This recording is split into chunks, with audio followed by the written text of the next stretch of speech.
Assalamualaikum warahmatullahi wabarakatuh. Salam sejahtera. Okey, saya hari ini saya akan mengajar bab 5.3. Okey, sains tingkatan 5, bab 5.3 iaitu alkohol. Okey, alkohol. Alkohol merupakan sebatian karbon organik yang mengandungi unsur karbon, hidrogen dan oksigen di dalamnya. So, alkohol ini bukan hidrokarbon lah. Okey, hidrokarbon kita dah belajar sebelum ni. Hidrokarbon maksudnya apa? Hidrokarbon adalah sebatian yang mengandungi hidrogen dan karbon sahaja. Tapi alkohol dia ada oksigen di dalamnya. So alkohol bukan hidrokarbon. Okey, alkohol dapat dihasilkan melalui proses penapaian. Okey, dengan menggunakan tindakan yeast terhadap makanan yang mengandungi glukosa ataupun kanji seperti gula, anggur, apel, tebu, beras, gandum, ubi dan juga barley. Okey, kita pernah makan tapai kan? Tapai itu adalah salah satu produk proses penapaian. Okey, dan dia menghasilkan, kalau kita makan tapai tu dia ada rasa berangin sikit, macam ada rasa macam berangin lah. Kita ada berangin sikit, itu adalah rasa alkohol. Okey. Alah, saya punya tudung ni pun. Okey, seterusnya. Okey, proses penyediaan alkohol. Macam mana alkohol itu disediakan? Okey, dalam proses penapaian, enzim zimase. Di dalam yeast, kita gunakan yeast. Okey, enzim zimase di dalam yeast menukarkan glukosa. Kalau kita guna sekejap, saya tukar ni. Okey, kalau kita guna gula, kalau kita guna anggur, guna ubi, itu semua merupakan sumber glukosa. So, yeast dia ada enzim zimase. Enzim zimase dekat dalam yeast akan menukarkan glukosa kepada etanol dan juga karbon dioksida. Seperti persamaan tindak balas di atas ini. Okey. So, kalau kita buat tapai, okay, tapai itu menghasilkan gas karbon dioksida dan juga etanol. Etanol itu adalah alkohol yang terhasil di dalam proses penapaian. Okey. Okey, sifat fizik alkohol. Alkohol ni dia tidak berwarna dan cecair pada suhu bilik. Dia mempunyai bau yang tersendiri. Takat didih akan meningkat apabila bilangan atom karbon meningkat. Okay, semakin tinggi dia punya C, kalau C1, C2 dengan C8. C8 itu mempunyai takat didih yang lebih tinggi. Okay, keterlarutan dalam air akan berkurang apabila bilangan atom karbon meningkat. C2 dengan C8, kalau C dia ada 2 dengan C dia 8, C8 tu susah untuk melarut berbanding dengan C dia 2 sahaja. Itu maksud dia. Okey, so itu adalah sifat fizik alkohol. Okey, kegunaan alkohol di dalam kehidupan seharian. Alkohol digunakan di dalam bahan api, di dalam perubatan, di dalam kosmetik dan juga dalam industri. Okey, itu adalah contoh-contoh alkohol yang digunakan di dalam kehidupan seharian. Okey, kita tengok satu-satu. Bahan api. Alkohol merupakan bahan api yang baik kerana sebatian karbon organik ini mudah terbakar. Okey, kalau kita bakar, nyalaannya warna biru dan pembakarannya lengkap serta bersih tanpa jelaga.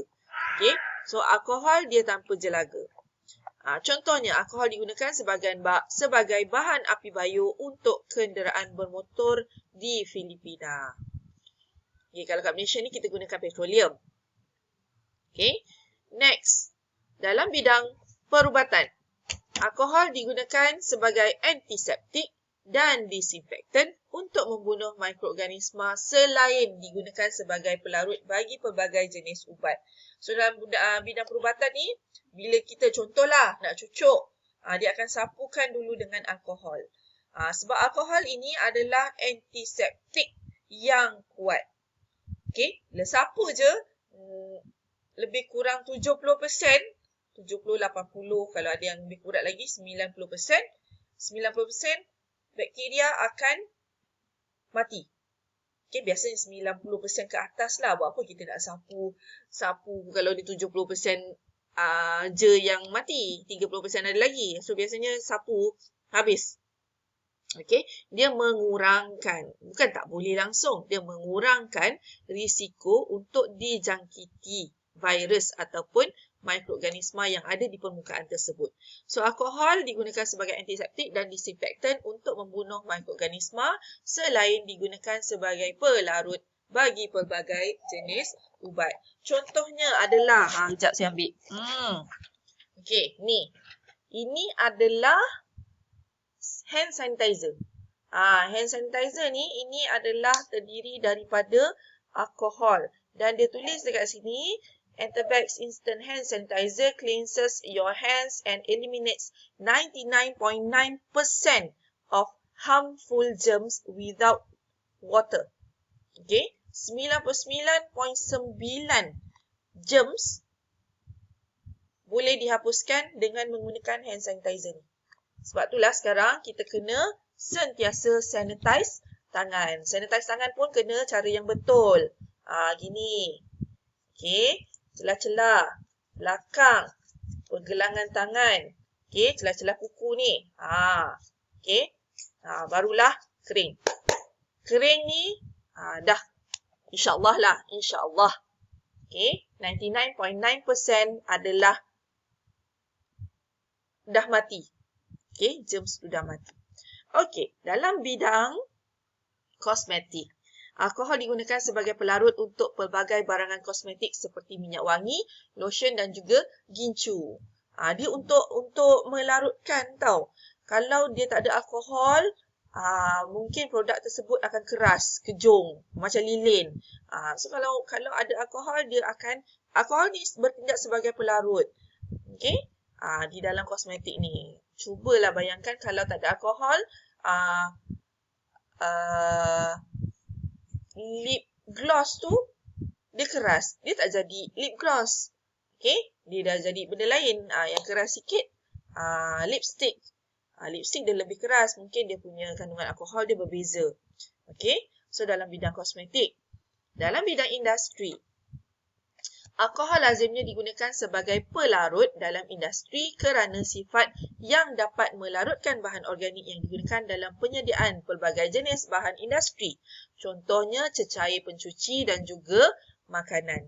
Okay, alkohol juga merupakan bahan tindak balas dalam pembentukan ester yang digunakan dalam industri pemprosesan makanan. Contohnya, dan juga dalam bidang industri kosmetik, dalam industri cat dan sebagainya. Okey, etanadiol. Bila ada OL kat belakang, itu maksudnya dia kumpulan alkohol. Okey, etanadiol pula merupakan sejenis alkohol yang digunakan sebagai anti beku di dalam industri. So, untuk mengelakkan daripada bahan tersebut beku, okey, alkohol digunakan. Okey, seterusnya, move. Perisa makanan. Okey, dalam bidang makanan lah. Ini adalah perisa makanan. Perisa, pewarna. Ini adalah food flavoring. Letakkan 2 titik, rasalah vanila. Letakkan 2 titik perasa jagung, rasa jagung. So, itu adalah perisa makanan. Ini terdiri daripada esters. Okey, food flavoring. Tadi perisa. Betul lah ni perisa. Yang ini pun salah satu contoh. Yang ini contoh dalam bentuk droplet cecair. Okey. Yang ini gambar ni dalam bentuk serbuk. Okey. Yang korang beli Tea Life, beli ice blended tu, semua letak perisa makanan Okey. Okey, seterusnya penyegar udara, air freshener. Ini juga terdiri daripada ester. Ester tu, sekejap saya tengok.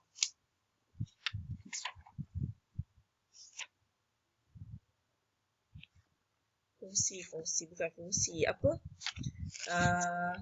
Ciri-ciri ester ada dekat dalam ni tak? Okay, dalam sains tingkatan 5 dia tak ada sebut.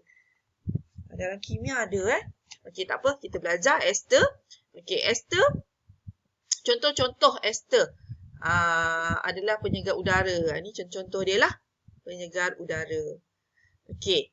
Apakah kesan pengambilan alkohol secara berlebihan? Okey, alkohol pun tidak boleh diambil secara berlebihan. Dia ada efek. Okey, yang pertama, pengambilan alkohol secara berlebihan akan menyebabkan ketagihan. Okey, ketagihan alkohol lazimnya menimbulkan masalah sosial dalam keluarga dan juga mengganggu ketenteraman masyarakat seperti pembuatan jenayah. Okey, so memang Islam pun tidak mengharamkan, bukan tidak mengharamkan. Islam mengharamkan pengambilan alkohol. Okey, sebab dia boleh memudaratkan. Ini nampak gambar setan ni. Okey, seterusnya kesan pengambilan alkohol secara berlebihan. Orang yang mengambil alkohol secara berlebihan lazimnya mabuk dan menimbulkan pelbagai masalah seperti pemanduan secara berbahaya dan juga pergaduhan. Ibu mengandung tak boleh, kanak-kanak tak boleh. Okey. Ibu mengandung yang mengambil alkohol secara berlebihan akan menyebabkan kecacatan pada bayinya yang dikenali sebagai sindrom fetal alkohol. Okey. Dan bayi dengan sindrom fetal alkohol mempunyai kepala dan otak yang bersaiz kecil, muka yang tidak normal dan pertumbuhan yang terbantul. So, jangan ambil at all. Tak kisahlah kau mengandung ke tak mengandung, haram. Okey. Kalau untuk yang Chinese, tak boleh berlebihan. Okey, jangan sampai awak ketagih. Okey, ini adalah jadual 5.2 kesan buruk pengambilan alkohol secara berlebihan terhadap kesihatan. Okey, pada bahagian otak, kerosakan sel otak, koordinasi dan sistem saraf akan terjejas. Ini menyebabkan keseimbangan badan terganggu dan kesukaran menganggar jarak. So, bahagian otak tu kau tak boleh nak berfikir dengan betul. Okey, patut kau nak balik rumah, jalan ke kanan, kau pergi ke kiri, rumah tak siapa. Okey. Pada bahagian mata, organ badan mata, penglihatan akan kabur. Peparu, kadar pernafasan akan meningkat. Okey, jadi heart rate pun akan meningkat lah. Okey. Jantung, kadar degupan jantung meningkat dan tekanan darah tinggi. Pada perut, kerengsaan pada dinding perut menyebabkan pendarahan dan juga ulcer. Hati, kerosakan sel hati. Ini kalau yang berlebihan. Sel hati akan mati dan mengeras. Sirosis hati dan kanser hati. Paling worst. Okey. Ginjal, kerosakan ginjal akibat terlalu aktif menyingkirkan bahan buangan sebab banyak sangat minum. Ginjal akan bekerja dengan lebih kerap. Ini akan merosakkan ginjal. Dan pundi kencing, buangan air kencing yang lebih kerap. So, ini adalah harmful effects of the alcohol. Okay. Banyak harmful effects dia. Okay, ini adalah cirrhosis hati. Okay. Cirrhosis hati daripada ini yang sihat, fatty liver fibrosis dan paling teruk adalah cirrhosis. Okay. Kalau ni liver of yang normal bersih. Tapi cirrhosis dia ada macam bintik-bintik tak rata. Okey. So, itu saja untuk tajuk alkohol. Okey. Dan kita jumpa lagi pada video seterusnya iaitu 5.4 lemak. Okey. Tengok hari ni kita dapat cover tak untuk lemak. Okey, lemak sikit je. Alright, itu saja untuk hari ni. Thank you class. Bye.